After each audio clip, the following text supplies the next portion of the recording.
So this is our CNC tutorial. Connor's gonna be teaching us today. Oh gosh. Which block are we using? This one looks the nicest. We're not gonna use this one. I drilled a hole in it last time, but apparently we're supposed to not do that if we're not using a CNC to drill it because it becomes less precise. Yeah, keep that in mind. This is our cam. Jacob checked out right. And it looks good. Okay, cool. I'm gonna show you how to do this real quick. Because I already did it, but I'm gonna show you. So there's like two different ways to secure the tool in the chuck.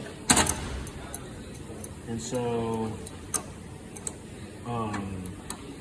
for tools like this, like the actual like cutting mill, I'd recommend using this system. So you see like one of these things, and then it's got a collet in here.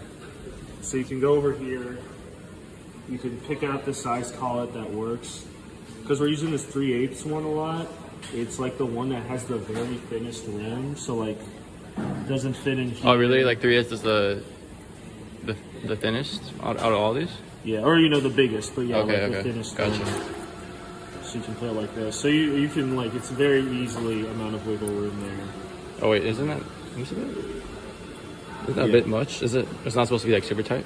Yeah, because what happens is... Oh, this tightens it. Yeah. Okay. Gotcha. So, and for the collet to get in, you just like fidget it around. And it'll stay like relatively in there. Okay.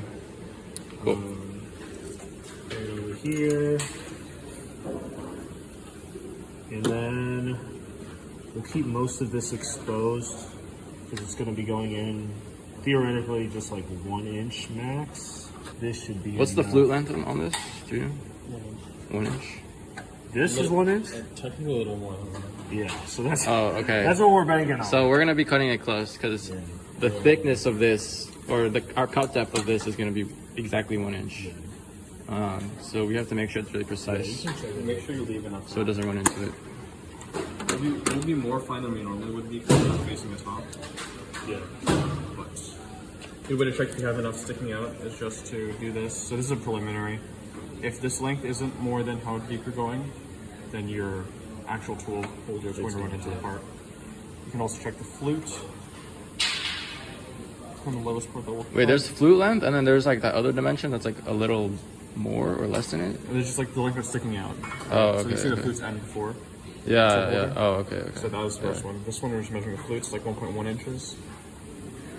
Just barely enough for us to cut it. Yeah. So 1.1. we Okay. actually have 0.015. Okay, that's pretty good. Or 0.15 over. So Okay. So What would you say is like the minimum for that? For going, that we should allow. for tool length or the flute length? Flute length is the 1.1, right? Flute length is one. Yeah, it's a flute length. You can Minimum that have has to it be more than. pretty. So it depends. Ideally, you have like 0.1. That's a pretty safe amount. But if you need to push it closer, what you can do is you can basically not have a finishing pass on whatever cut you're doing. So it will pretty much only ever cut at the bottom of the end mill if you do that. That should technically be fine.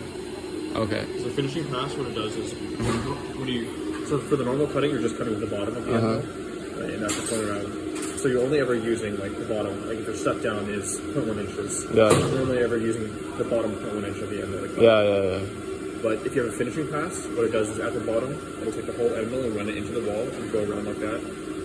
So it uses the whole height of the part. I see. So if you just don't have that, then If it's close, you don't want to have a finishing pass. I see. Which we don't have. Okay. That makes sense. Alright, and then for the edge finder, you can use one of these chucks, which has an Allen like insert. That fits. Yeah. But this is the easiest to use. Yeah, you can swap these if you want. Even just not using the same one.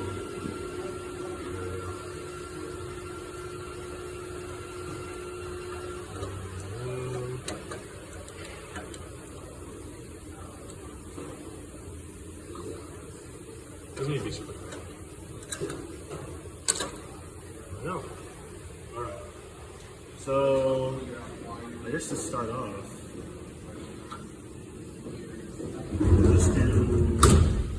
Got the MDI right here, right? And we can do a tool change. Tool change. What's the code for that? So M06, M06 is the tool change. Not M06, M06.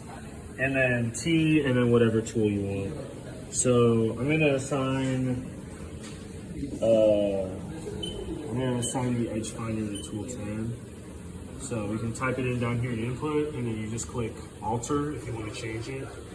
You can insert it, and it would add it onto the code, but we don't want to add it. We just want to change. Tool 10 is like what we use for edge finder usually. Normally, right? Normally? yeah. Okay. Just because normally your program doesn't assign a tool to that, so even if you make a mistake, and don't think about it, you won't start cutting with your edge finder. Makes sense. Okay.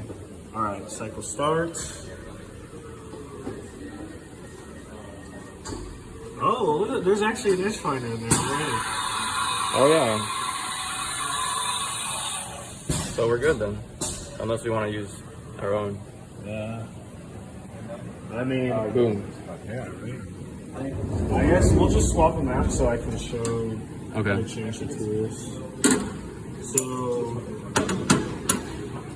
to change the tool, you just hold down this button. So wrap your hand like around here, pull down, and it'll spit it out.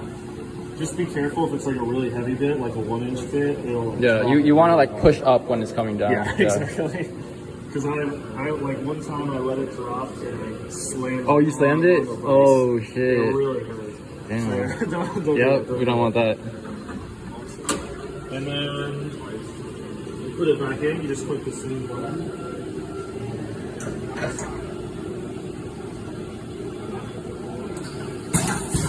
Yeah, there we go. Simple as that. Really, you just line up the tooth. If you see the tooth right here. Yeah. And then just hold it down. Let it go. Gotcha. So go in. Okay. Yeah. You eventually get into Yeah, I've done that one before. Yeah. Okay. So and now. then, I guess we can put this in as well. Oh yeah. This is going crazy. I think. Oh, you have to have the spindle spinning. Yeah. So just like forward. Forward. Woo, that's fast. Yeah, maybe lower that. Yeah. To change the spindle speed. You could just go down.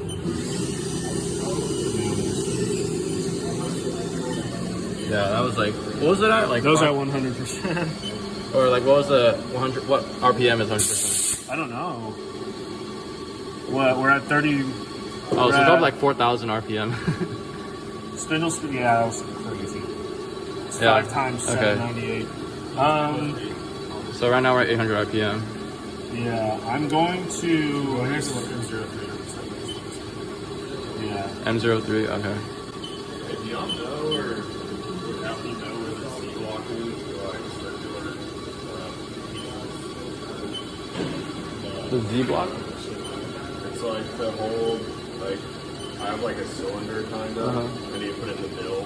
Alright, so now it's set M03, change spindle speed, then you can do S and 500 is going to be your RPM, so we set that. So the reason we normally measure by hand first is because it gives you a way to check that you are setting your zeros properly when you're zeroing the block. Because if you say, you know the block is this thick, and from the measuring on like setting zeros and stuff, we know that we find that it should be a different thickness by a significant amount. That tells us that we probably messed up our zeroing procedure somehow. Or there's something wrong with CNC. Yeah. The Z has 1.4, and after we measure that, we have to go in here, go to our setup, And then this is the Z, right? Yeah. go to Z. I believe that was what we had. This block? The one with the writing? Yeah, you got it. This one? Let me just put these over here.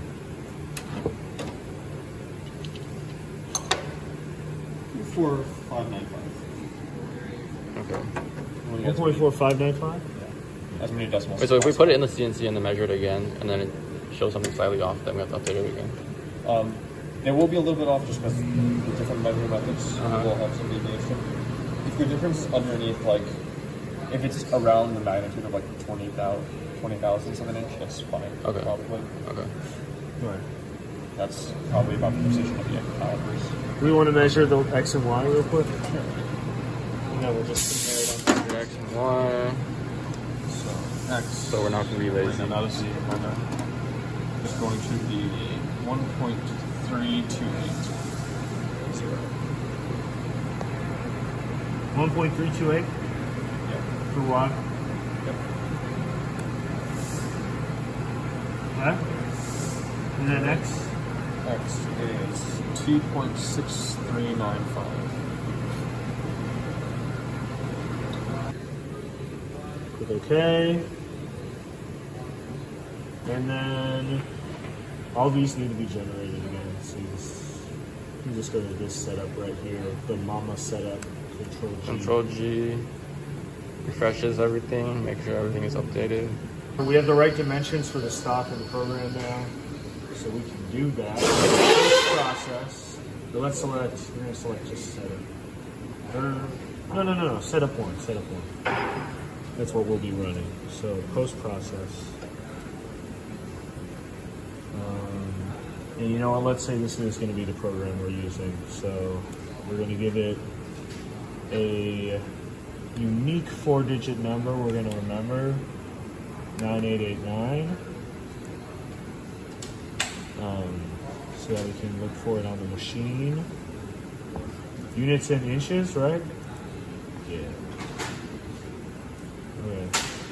Is there anything specific you want to Remember the number. I like 2, 1, 2, 3, 4. That's like my personal thing. So you can pick a number that you like, a small number. You know what then? And you should also name the file. 3636.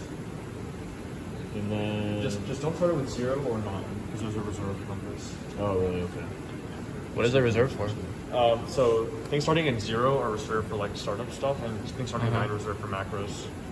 Oh, So okay. don't name your program with any of those, because Gotcha. people will be looking for this. But like, there's a 365. File name should still be 3636. Oh. So You wanna leave on a the comment? you Okay. put the name of the part you're working on. I see. Number 1. Cool. All right. We post. Did you check your operations? Oh, yeah. Yeah. So we're doing one setup at a time. If you put both on and you turn on a specific setting that's hard to miss, it'll just continue, It'll keep on going. It'll which just is like. bad if you're yeah. not paying attention.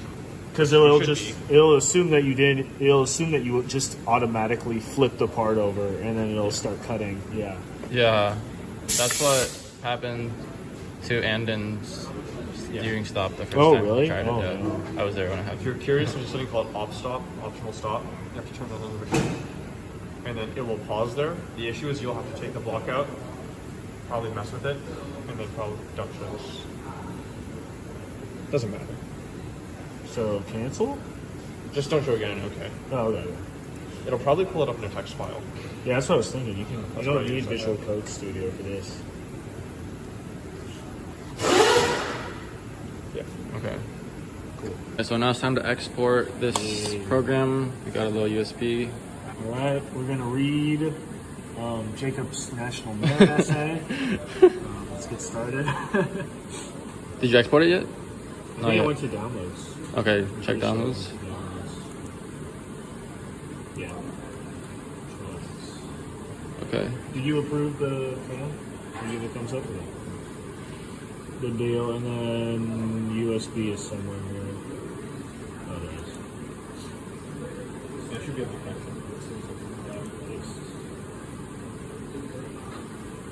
Cool.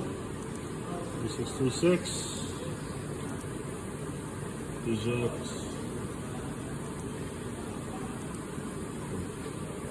So basically what it's doing is it's getting this text file from that file. Okay. But it's good to use just a basic text editor or just copy it into something because it won't do that. Now we can put our block in. Let's grab some parallels. How much can we grapple on? The Z is 1.4595, 1.02. Then we got like 0.43. Yeah, so like 0.3. I feel would be pretty good to grab to clamp on. That's a lot. Typically when you ground, you'll have the tallest parallels, which would be about 0.1. That's usually pretty safe. The tallest Okay. parallels? We can probably get away with the second tallest one, so if you want to try it. Oh, can I hear first try? That's pretty good. Yeah, okay. So usually do Z first. Reasons because if your Z height is wrong, you have to take out your block and it messes with the setup. So if you've already done X and Y, then you have to redo them. But you won't have to unclamp your block because of an X and Y edge finding. Makes sense. Alright, so for zeroing Z, there's kind of two things you can do. First method that's cheaper and easier usually. Paper. Get a piece of paper Yep. and then line up the block with your tool and everything. Bring the end mill down. So you're very close, put the paper in. Put it to the lowest speed setting and start doing one click at a time until the paper rips, essentially. One click at a time. Okay. Yeah. On the lowest speed. You just So- gotta keep on tugging. On the lowest speed. And Yeah. you go literally one click at a time and try to move the paper around. When it rips, that's when it's touching. Okay. It's cheap and it's easy, but paper is about 0.03 of an inch thick. So it's not 3,000. it's Oh, not the okay. most accurate, Okay. and it's very time consuming to do. So what we can do instead, if we have money, is we have You this find tool. yourself with money. It's a zero finder. This is basically a tool that Oh. will measure the deflection of this little piston at the top here. Okay. And this so it measures is pressure. exactly, well, it measures distance. Oh. Yeah. And it's exactly 2 inches tall. Huh. Guaranteed exactly 2 inches Okay. tall. So what we can do is, when you turn it on, it won't be calibrated. So right now it says it's at 0, right? Which is not right. We want it when these are lined up like that. Yeah. We want it to be at 0. Okay. So the way we do that is just find something flat. Usually just take a parallel, kind of just hold it onto the top, and then you can At 0. hold it to 0 it. Yeah. So now it's Okay. set to 0. Nice. Right. So now it's calibrated. So we know this is going to be completely flat. Yep. This parallel is completely flat. So when they match, it matches. You can try it again. You see it's at 0. Okay. So now what we do is you put it on top of the block. Very slowly lower. So now when we get close, we don't have to go 0.1 inches at it. We don't have to go 0.1 thousandths of the time. Just go down until this reads Just watch 0. the number. 1, 0. Nice. The screen is broken, so we're gonna have it spinning so that it's not broken. Tool. Okay.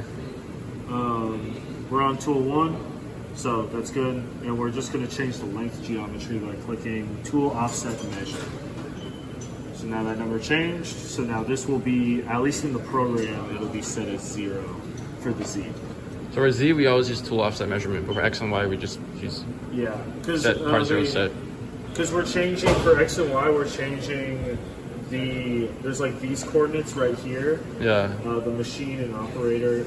But so worked G54 is the one that should be 0, 0, but then on the Z, we don't change that. Mostly because it's like, you're not worried about where the machine is on Z, you're worried about where the tool is on Z. So you just There's leave a that difference the there. same. Okay. Yeah. So that's all right. We can take this out now. Except one last thing we do have to do is we have to subtract. So that thing is exactly 2 inches tall. We just measure to the top of it. So when you subtract 2 inches, we can just type minus 2.0. If you don't do 2.0, it does 2 thousandths. Oh. So you do Oh. 2.0. Okay, And if okay. you selected this and you do enter, add the value, my bad. So I can see it's -2, Yep. there's a -4. Gotcha. Okay. And then we want to test that again because, whenever you as a human are putting in controls and not measuring something, there's a possibility you produce an error. Yeah. So what we're going to do now is we're going to go to that value. So -4.0255. We're going to make with our work position match that. And there's another trick to test if something is lined up. Take a parallel, put it on the top of the block, and then feel between the bottom of the end mill and the parallel. Oh. So it should be smooth if I they're the same see. height, right? Roughly the same height, yeah. So we can see this feels smooth. Okay, okay. Or alternatively, you on the end mill, on the part of the line enough. But it's the same idea where there's no difference when it's all the way flat. Okay. That's good. All right, I'm gonna do the third check on it. So Z-min Now we have the is G code. negative 1.02. And bring it down to So you add this. 1.02 plus 4.0255. Yeah, because they'll both be negative. Okay, 5.0455. So you add the lowest that you expect the tool to go in your program to the offset from the machine position that is at the top of your part. What that does is it gives you the lowest machine position that it will go in that program. Oh, that's perfect. Awesome. I see. You can check it by actually bringing it over to where it's going to cut. So, I'm going to do that now. You have to be very, very careful here. If you go too fast doing this and you run into something you're not supposed to, you will shatter the end mill. You're not doing that, so. I typically would recommend doing less clicks, but on a faster speed on the machine than turning it faster on the lower click. Because it's kind of tedious. I see. At first, we check on that first part, it's going to be fine. You don't want to line it up with the wall. It's harder to mess up if you don't line it up. So yeah, we checked this surface first, now we'll go to this surface. Check. Side. Yeah, this is Barely. That's actually pretty big. Actually, yeah, that's good. sorry. That's good. Yeah, that's a great gap. As long as it's not like essentially touching, then it's We'll have fine. tons of leeway. Sometimes, if your block is tall enough, you will pretty much be touching. As long as you can see light, it's fine. We can see as well, there's clearance between the top of the stock Yeah. and the shaft collar. Okay. Nice. So that's a lot of back. Careful backing out of here, because that's where a lot of mistakes happen. That's how I broke mine first time. Really? That goes slow. The only one that I remember for sure is that for Z, it's okay. Now I'm gonna actually get on blast if I mess this up. Oh, which way is Z up? Z up. Extremely important if you're doing the paper method. Yes. Oh Because yeah. if you screw up, it'll just jam Feel it. like keep going down. Counterclockwise is down. Yes. So Nice. clockwise is up. Because you wake up. You said counterclockwise and you scared me. Counterclockwise is up. Easy. If you're ever unsure, something good you can do if you have a little bit of leeway and set the speed pretty low, just do one click. Just look at how it moves.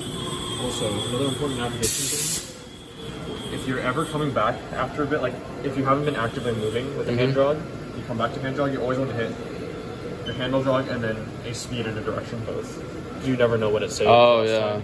So if it's like on a max setting and you just go like that, Oh you yeah. expect it to not That's be there, bad. then it's bad. Yeah. Okay. Yep. Okay. So we're all good on the Z. So now we can take out. X or Y. Yeah. So we're gonna take out our mill and put in an edge finder. Yep, we got tool change here. Change it to Remember, tool change is M06. Change it to T10. Close the door. Now we do the tool change. So now we just do our edge finding for X and Y like we normally do. Let's start with X. Handle jog and this.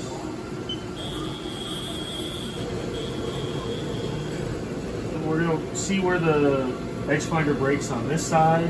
Going to set it to 0 on G54. That's where we're basing everything off of. Then we're going to go to the other side and basically like find the length of the part. It's going to be what you're going to have to account for the diameter of the edge finder. Yeah. And then divide that in half. You'll find the center of X.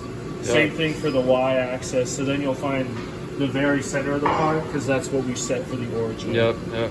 So easy peasy. Just takes a little while. So we Let's just go bit by bit. go really slow.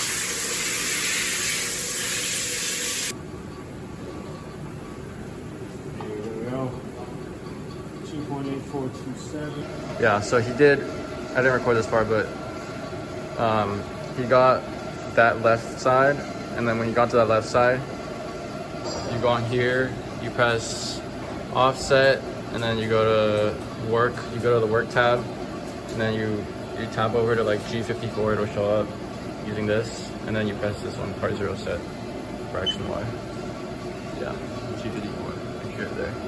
And then once you do that, you move your edge finder over to the other side, and you basically do the same thing and line it up, but you don't have to press part 0 set anymore. You just record what that value is pretty much, or over here, and then you divide it by 2 to get the center. So now we just divide that by 2, and we'll get where 4214. yeah, and that's the coordinate that we need this to be before we zero it out one last time. Okay. So yeah, so now we have the number, so we're just going to lift up the Z, Lift it up the first. Z, which is clockwise to go up. X. We're gonna go kind of fast, just like that. Alright. Boom. Yep. Cool. And then we just do Actually, select X. offset. Yeah, we're on the work tab. And then it'll automatically go to Y for some reason. Oh. Okay. Make sure it's highlighting X, Okay. because I've messed that up before. Gotcha. Alright. And then we're good. We click the part 0 set. And now that is 0 legitimately. It's 0 here, but it'll still show like something else here. Yeah. But this is a what bit of matters. machine. It'll still be there. Yeah, machine is still the original. Yeah. But in terms of the program, Work is it what we now want. thinks that that's the Okay. center. So for Y, we did the same thing, maybe a little different. We do it as a procedure. So the basic idea is we're going to define which range of point of 10 thousandths we're in, then which range of 1 thousandth we're in, then which range of 1 thousandth we're in. Pretty simple to do that. So we're going to start at 10 thousandths, 0.01 inches. We're just going to bring that up until it breaks. You can go a little bit over on the edge finder, it's fine. But you'll see there'll be one where it breaks, right? So we're going to back up until it unbreaks. So we're going to count how many times. So 1, 2, so 2 to back to unbreak it, and we're going to go forward that minus 1. So we're going to go forward 1. Up. 1, 2, 1. Now so now if we go one more forward, we're going to go break, which is right. Okay. So we're going to basically get to that one that's right before it breaks. Then we go down 1. Right, so now we're at 1,000. So we go. So first time we get on the count, we're just trying to get it to break. It just broke, so we're going to count until it unbreaks. 1, 2, 3. It's like 3-minute unbreak, so we're going to go 2 forward. 1, 2. That's still not broken. If I go one more, it breaks, right? So 1, 2, 3 to unbreak it. 1, 2, 3, and then just before breaking. This lowest part, we can continue the strategy. We're trying to get it to break, right? So I'll just make it break real quick. Yeah, basically you just want to count as you turn it, and then go back like that minus 1. Yeah. It just broke, but the thing is, if we try to count backwards, it'll be probably like upwards of 50 or 60 that we have to count, which is not really practical. So once you're on the very lowest setting, we're going to use this number. So we know it's Okay. 0.0283 on Y, right? Keep that in mind. So we're going to remember that number, And then go bring out it like out till 50 or unbreaks. 60. And it was 0.283. Let's go to 0.285. Okay. So, What? 028. Jacob. yeah. Sorry. You're so disrespectful. Right. Oh, sorry. We came from the bottom, my bad. So we think it was 0.283 that broke it. So we're gonna go to 82. Check if it's broken. It's not. So if we go one more, it should break. And it does. Okay. So we know 0.082 is gonna be our number. Cool. So we're gonna set that as our first 0. Make sure tool go to work. G54 highlight Y. Part 0 set. And that's our 0. Alright. Back off. Pick it up and go to the other side. You can confirm that you have the right distance multiple times if you would like. Sometimes if you have a really bad end mill, it's a good idea, or a really bad edge finder, it's a good idea to do that a couple times and find an average. But this end mill is pretty good. They will get bad and it'll start plunging into the block. So we're gonna do this. Andrew, did you want to try, or should I just do it one more time? What's up? Oh, you can just do it. It's fine. Yeah. Just Yeah, I walk, like that strategy walk a through lot. out loud. We're gonna be here. So that's what we're gonna be in Y first of all. We're gonna go to brakes. Broke. Count back 1. So it only did 1, so we don't need 2 again. Go here. 2, 3, 4, 5, 6. Oh, sorry, we're not counting yet. 5.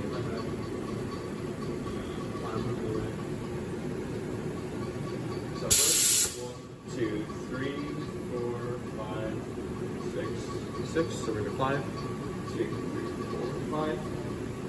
Unbroken. So down to 0.01. So we have our number now. It's going to be 1.5260. So we're gonna go back. We go 1.5265. And we're gonna go one at a time until broke. My bad. So we're gonna go back. Go back a bit. If that ever happens, you're not really sure what's going on, just go back up a step. And Yeah. try again. Okay. So if it ever breaks again, even when I pound back and counted forward, just do it again, but kind of subtract 1 from the range. So Okay. 5, and then forward 5, it should break to go to the next one. The idea behind this is that each one of these steps is 10 times as large as the next one. Yeah. So in theory, you only ever have to do 10 clicks per level, which saves you a lot of time. Connor, quiz. What were the 3 checks for the Z? Oh my gosh. Okay. First step, the lowest level device. That's what you have to check.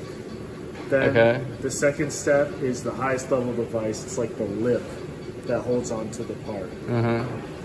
And then third check, you want to make sure that it's not going to run into like the shaft collar is not going to run into the top of the part. So, make sure that your flute length is good enough for the minimum Z.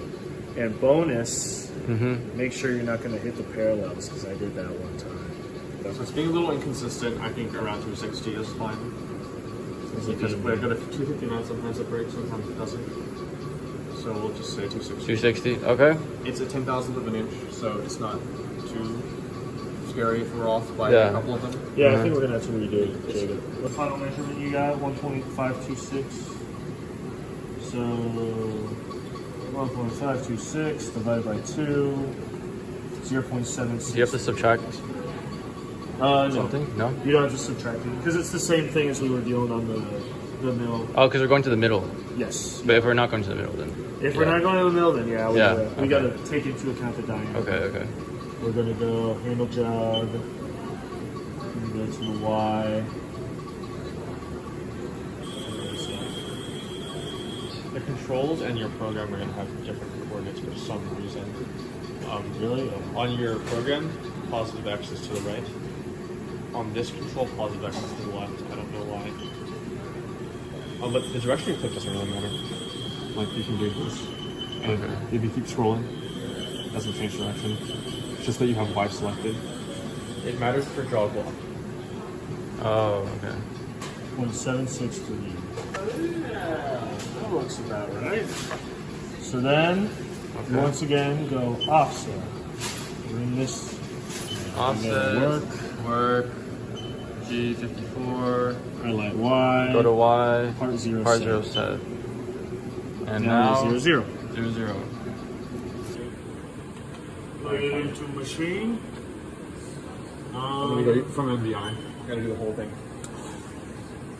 This is actually the main part I don't remember too well, but we're gonna try. This Alright. program. We've got programs listed. Let's go down. And we can find. Oh? You're in memory right now. My memory. Let's go to USB. And we go down to 3636. We select program. It's different between the machines. Do F2. So this machine F2 just copies it. That's still reading from the USB, which we don't want to do. So And copy it to memory, right?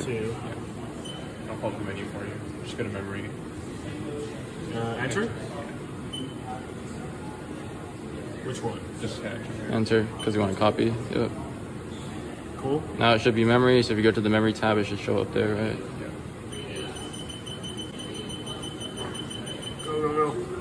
something fun.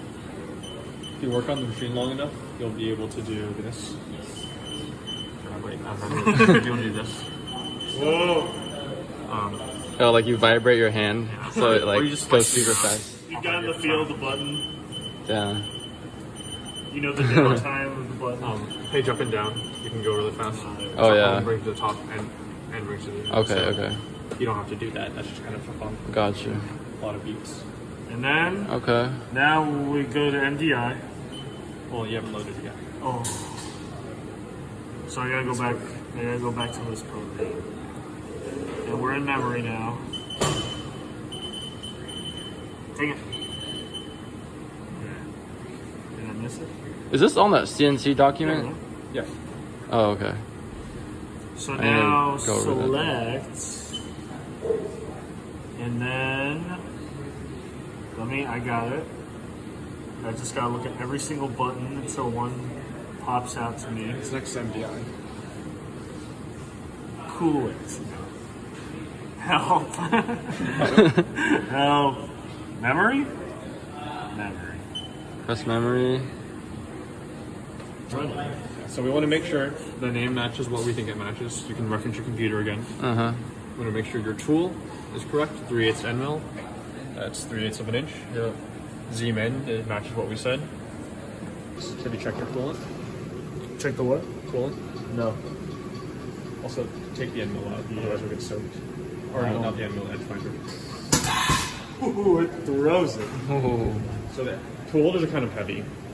So whenever you're taking the tool out, you want to be applying upward force. Yeah, you want to push A little up. bit at least. All right. So now We're I'm gonna- going to switch.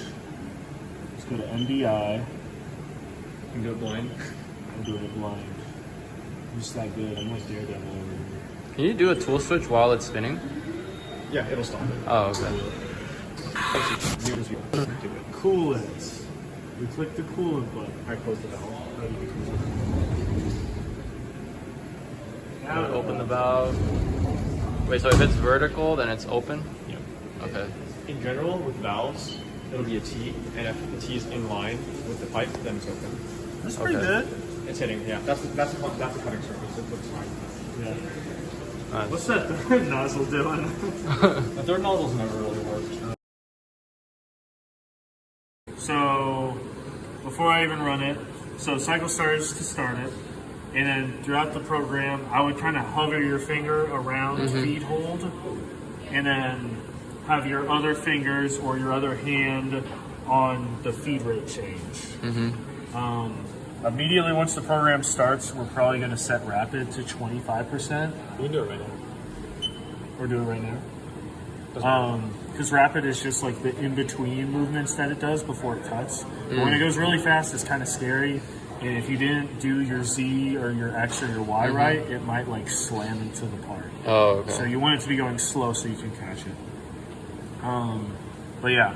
So, and then we'll also have spindle speed, but you normally want to keep spindle speed around 100%. Yeah. It's really the feed rate. When it like starts and it goes in, we're gonna keep feed rate around like 30%, and then slowly bring it up. Okay, okay. Andrew, Cool. what feed rate and spindle speed do we start at? And rapid do we start at? Feed rate, like percentage, Yeah. 30%. And What then about spindle? spindle speed, like 100 is fine. Rapid? Rapid, like 25? There's a really right answer. I usually will change it as it goes. Okay. Except for the tool change, it doesn't really matter. And once Okay. it's going down, once it gets close, then I drop it. Wait, what exactly does rapid do again? So if you hit feed, it's how fast it's moving right now. Yeah. When it's not cutting, Oh. Wait, how fast it's spinning or moving? moving. Oh, okay, okay. So I think we can start it. I start at 30%. Feed rate. Right now it's at, there we go, 30%. And then rapid's at 25. Exceeded max feed rate. Huh? There's an error. Oh, there's an error. Sometimes it does this, where on the rapid, it'll set your feed rate really high. Okay, so it's just running right now. Gonna start cutting, I think. Maybe. You see the Starting. spindle load right here? Right now it's in the green. So this green, yellow, red isn't really a metric that you should use fully. That's because it'll change based on what tool you're using and how far you're cutting down. Okay. So if you're using a really long tool, then you can take a much lower load than if you're using a short tool. And then if you're using a really thick tool, you can take a higher load than a thin tool. It just kind of gives you a number that's normalized for the machine. Gotcha. It's doing pretty good. 5 feet of material. I'm gonna bring the feed rate up a little bit. Okay. Maybe 50. Spindle load's still fine.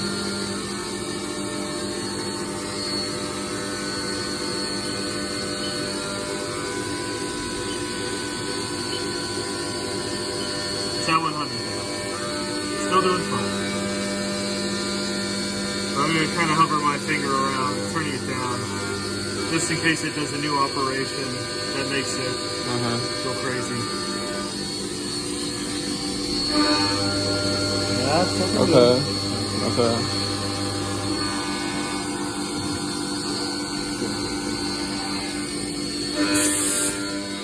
To be honest, I think we can run this at 130. Really? I think so. This tool's getting a little dull, but it's still pretty good. Yeah, 120. Just in case. I don't like how it sounds on that top. That's 130. Yep. So this part is going to be definitely probably the most boring thing that you're going to be doing on the CNC. But it's important that you keep your eyes on your part. Like you don't want to be on your phone or doing something else while your part's running. Unless you are very good. Okay. Reasons because if anything has gone wrong with your setup, a very common thing to go wrong is your Z height wasn't properly measured, so your end mill will hit the mice. That's what happened to me. We try our best. Like we have the procedure to check everything. We do our best to make sure that doesn't happen. But sometimes it still does. Things happen. Okay. So we want to be ready to stop it as soon as possible. There's also other things that could happen, like if you didn't connect your block properly, or you're doing really hard cuts for how hard you connect your block, even if it's like clamped down tight from how normal would be, you can cause the block to actually vibrate out of the cut, basically. Oh, damn. And it will just fly out. And you want to stop that as soon as possible. Has that happened to you before? That's happened to me. Oh, Really? Yes. Dude. I had a wishbone Oh, it's get terrible. thrown by the end mill and hit the window. Oh, damn. Very scary. That's really scary. Window held though, right? It was just window. It was just one thing. You know what? That makes me feel better. Everyone's done something if it's a machine. Yeah. Damn. I did the Z axis. It was before we did all those checks for the Z. I started thinking of more checks because of that. Yeah, because of that. Crap, what can we do to make sure this is Because I drilled like right into the vice. Oh, like shit. The edge of the vice. like the idea is it's fine to make mistakes, but you don't want to make mistakes twice. Yeah. That one mistake should be a lesson that you learn from. And as long as you do that, then you're improving and everything's fine. Exactly. That was crazy though. Jonathan was there and he just laughed at me. I'm surprised Jonathan hasn't like gotten himself injured or something. Why the windows are here. Jonathan's a very good machine. Jonathan's one of the people that can start a program and go and sit down and do homework. Oh my god. Yeah. He's very good and very confident. If you ever talk to Nathan or me, we are not confident at all. We will check our stuff. Like Nathan and I check our program around 7. Like we watch the simulation around 7 times on average. We sit here the entire time. We trade off. We check our Z multiple times. We're very scared to mess things up. I feel it. I mean, it's safe. It makes it safe. It makes it less. I mean, when that bit came down, like it wasn't anything serious, but just like seeing the sparks fly, just hitting a steel vise, it was terrifying. Damn.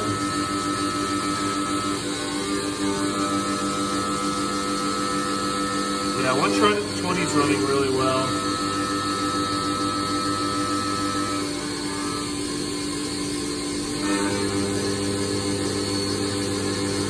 So ways you can tell it's cutting well, there's a couple things you can do. So first you can absolutely watch it. If something's vibrating that you can see or moving, things you can listen. So right now you can kind of hear. It should be a very consistent kind of buzz, like one tone. Right now you can hear there's something else in that vibration. Right now you can't, like this is a bass. There it is. You can kind of hear it. The high pitch kind of sounds like something's cracking. That means something's vibrating. So watch out for that. If you're cutting too slowly, then you're going to produce a lot of vibrations. Specific sounds associated with that. It's a good cut, like right now, except for that high pitch thing. That's normally what a good cut sounds like. Okay. When it does a center cut, it'll sound like, and you'll be able to hear it. But this is telling you something's vibrating. Cutting it too hard, the vibration sound will change. It's just kind of, you have the machine that know what those sounds like. Okay. Also, you can actually feel the machine. So what I'll do a lot of times, I'll have my hand right here. And you can feel the machine vibrate. Like, so that's what a good cut sounds like, number one. That cut. And one tone. It's like an animal. They're like, it's okay. It's okay. We're gonna get through this cut together. Something's definitely vibrating right now, but we'll deal with that later. Itching sometimes, if there's a weird vibration that's lower frequency, then your hand will feel it more than your ears will hear it. Wait, so that lower pitch sound is the vibration? Yeah, lower pitch is good. So this is good sound. Okay. If it sounds like this when you're cutting, that's really good. Either one of those. Now here we're gonna start vibrating. Yeah, that's the weird thing. So that's not a good sound generally. I wonder what that is. Oh, you lowered the spindle speed? Sometimes handle that by lowering the spindle speed. You might have to lower the finger to deal with that.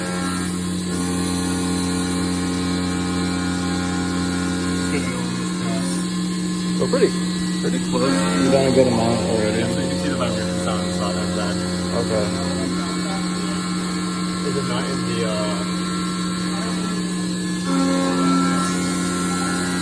Yeah, you can still hear it though. Yeah, we're almost done. Okay. You can see the progress of the program right here. Oh yeah, that's pretty close. Pretty close.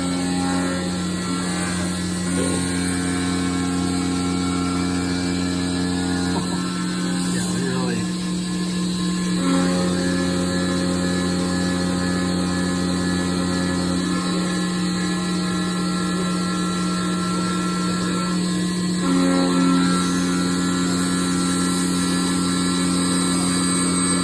I wonder if it's a parallel. I just stop the say if you guys go in there and do something or check something. Yeah. Whenever you stop, you can always stop the spindle, stop the coolant, Stop spindle, stop cooling. and open it up. If you do anything, you can do stuff. So Okay. one of the main things will happen if you have a big part, there'll be chips. You might want to go in there and clean out chips. Yeah. And see what's going on and make the cutting a little better. But yeah, you can do this at any point. Generally, you don't want to do it when it's actively cutting Yeah. because it'll leave a little mark on your cut. It's not like worst thing, it's just visually. Okay. Not here. So if you ever are nervous or anything, you can just always open it up, check it, check something. Like I will oftentimes pause it, check my program to see where the next feature is supposed to start, so I can see that it's going to the right place. Okay. But if you ever want to restart it, you can just turn the coolant back on, turn the spindle back on, and cycle start again. It just finished, so it's just gonna finish off. Nice. Okay. And now we're done. Sweet, that's the part. Let's go.